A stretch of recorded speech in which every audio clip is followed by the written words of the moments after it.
আমরা কি ফুলের স্পিকার হতে চাই? আমরা কি সফল হতে চাই?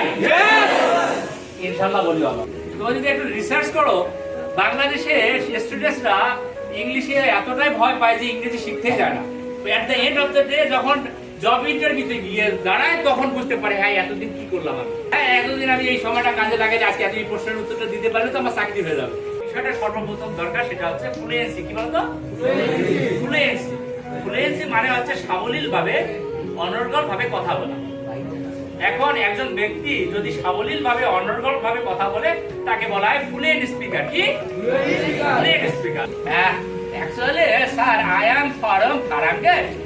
My name is Badrul.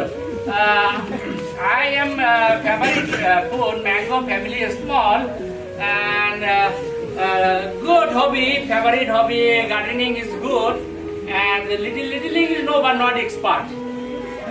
চাকরি হবে বলো তো? হ্যাঁ, এটা হচ্ছে বাংলাদেশে এখন কমন সিনারি। তুমি জানো না? তুমি যদি একটু রিসার্চ করো, বাংলাদেশে স্টুডেন্টসরা ইংলিশে এতটাই ভয় পায় যে ইংরেজি শিখতে যায় না। At the end of the day যখন জব ইন্টারভিউতে গিয়ে দাঁড়ায় তখন বুঝতে পারে হ্যাঁ এতদিন কি করলাম আমি। হ্যাঁ এতদিন আমি এই সময়টা কাজে লাগে যে আজকে এই প্রশ্নের উত্তরটা দিতে পারলে তো আমার চাকরি হয়ে যাবে। যদি এই প্রশ্নের উত্তরগুলো এইভাবে দাও, যদি মনে করো রিতাকে প্রশ্ন করে ইন্ট্রোডিউস করছো, অথবা এই তোমার নাম কি বললা? Shejan. Now, তুমি যদি বলো, this is Shejan, I'm from Dhanmondi.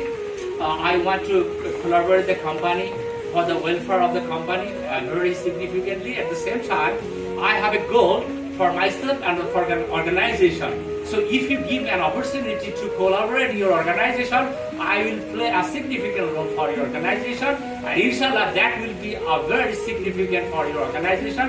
Hopefully, that will be tremendous and fantastic for myself and for your organization. Wow! এই কথাগুলো যদি সুন্দরভাবে বলতে পারো, তাহলে কিন্তু ওনারা তোমাকে সিরিয়াসলি নেবেন। যে আসলে এই লোকটা যেভাবে বললো, এটা কথার সাথে যদি কাজের মিল থেকেই যায়, তাহলে তো আমাদের কোম্পানির উন্নতি হবে। এই চিন্তা করবে পজিটিভলি, ঠিক আছে? তারপরে তোমাকে প্রশ্ন করবে, হোয়াটস ইউর স্যালারি এক্সপেকটেশন? কি বলতো? Salary expectation. সো আগে তো প্রিলিমিনারি পাস করতে হবে, তারপরে না রিটেন টেস্ট। কি বলো?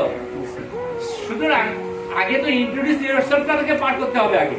আমরা কি ফুলের স্পিকার হতে চাই? আমরা কি সফল হতে চাই? ইনশাআল্লাহ বলি বাবা।